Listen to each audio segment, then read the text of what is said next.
Well, hello everybody. Welcome to P.B.M. Money.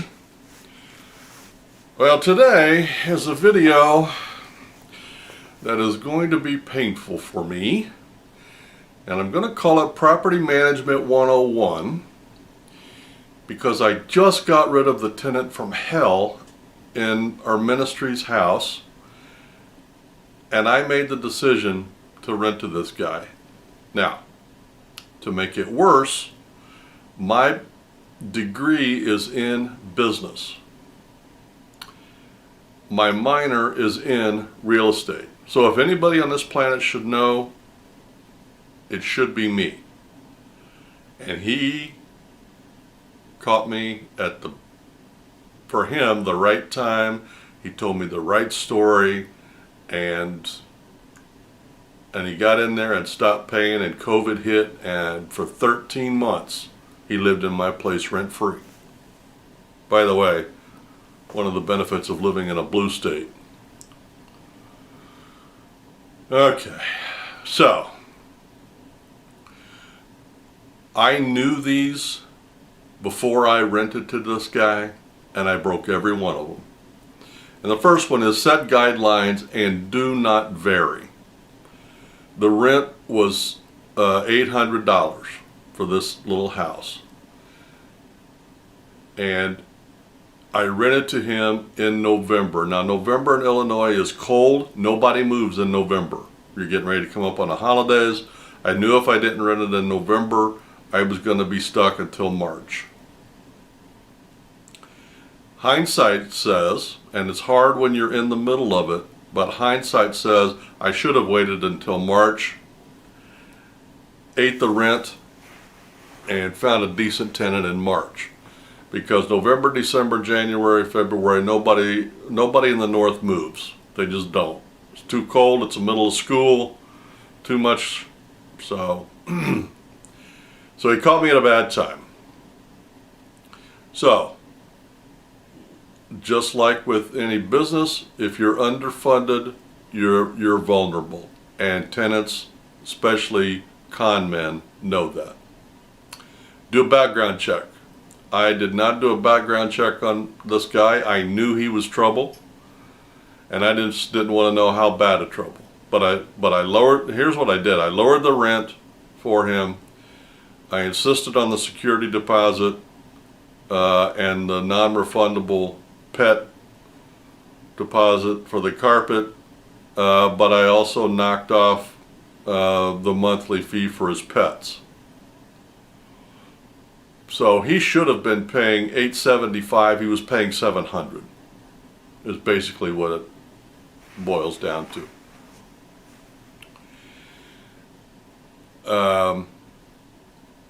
And a credit check. Do a credit check. Now make a decision up front on what you want to do with pets. In an apartment, it's pretty easy to do without pets. In a yard, people are going to get them whether you let them or not, so you may as well try to live with it and charge them for it. And also with the utilities, if they pay the utilities, make sure you get proof before you give them keys that it's in their name, because once they're in there, they're in there. And the trash and the yard and late fees. You got to make sure you get all that stuff. Now, once you set your guidelines, the second thing that needs to happen is you need to be firm. You know, when I was in the business years and years ago, my weakness was single moms.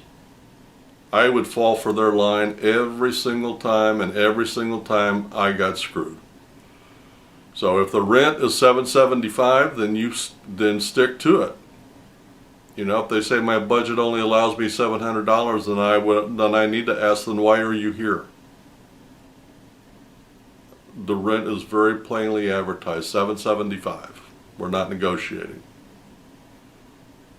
Same with the down payment, same with security deposit, same with all of it. Be firm. Be kind, but be firm. Because you made those guidelines when you were in the right frame of mind. The guidelines that you set will have logic, they will have reason, they will have financial consequences if you break them, so be firm. Now, putting together a team. The first thing you're going to need, and hopefully never will use, but you need to find a good attorney. Now, I've had attorneys over the years, and most of them are okay. But this one that I've got, he's great. Nobody else in the state of Illinois is getting evictions from their people, but my attorney got an eviction in the middle of COVID. Now, he found a little loophole and he used it. And even when the sheriff came out, I had the sheriff there just in case they hadn't moved out. And the sheriff said, "I can't believe you got this done." He said, "That attorney is the only one in Springfield getting evictions." So it's worth it. They're expensive, but get yourself a really good attorney. And one of the things that you'll want to know is things like their fee schedule. And I would interview other property owners, asking for some references. And then, do they do collections? Some attorneys will and some attorneys won't.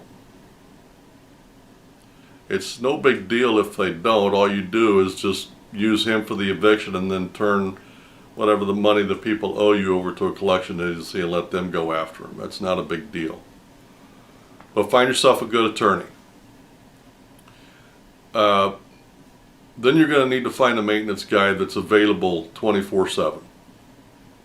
Now, they will probably pay you, but you're going to need to find somebody that can do, and usually it's a jack of all trades, somebody that can, deal with the plumbing issue, an electrical issue, not nothing major, but if a pipe breaks under the sink or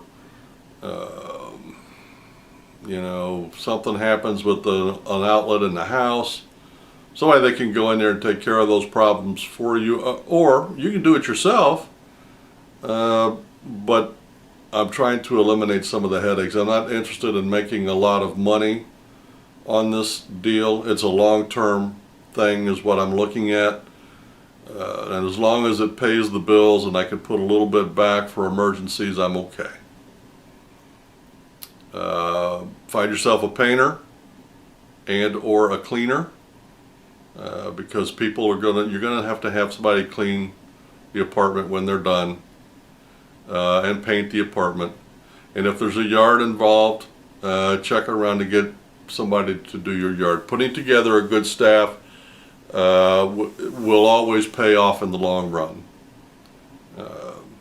I'm in the process of redoing that again this year. I had a guy that did it the first year, and then the second year we had COVID, and so he didn't do it, but deadbeat did it.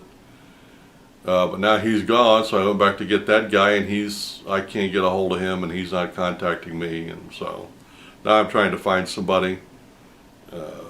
But anyway, so these are the things. Property Management 101. Set guidelines and do not vary.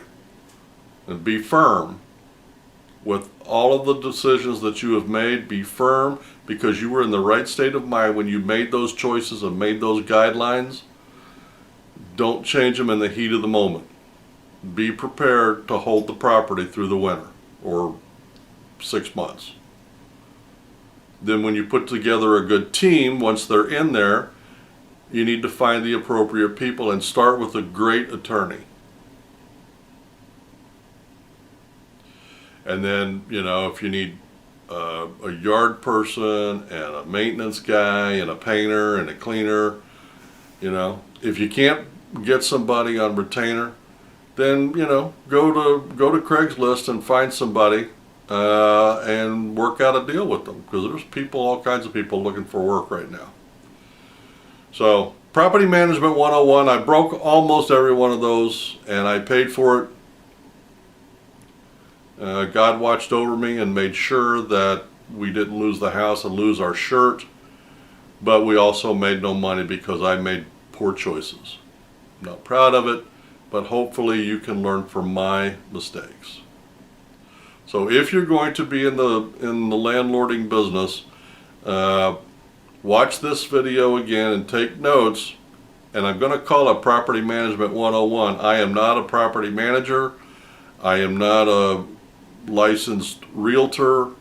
I'm just a guy that owns a house that has some experience being a landlord, and I wanted to make this video to help you, give you some guidelines to help you make right choices on your properties. That's about all I wanted to say. You guys have a great week. Happy landlording and investing.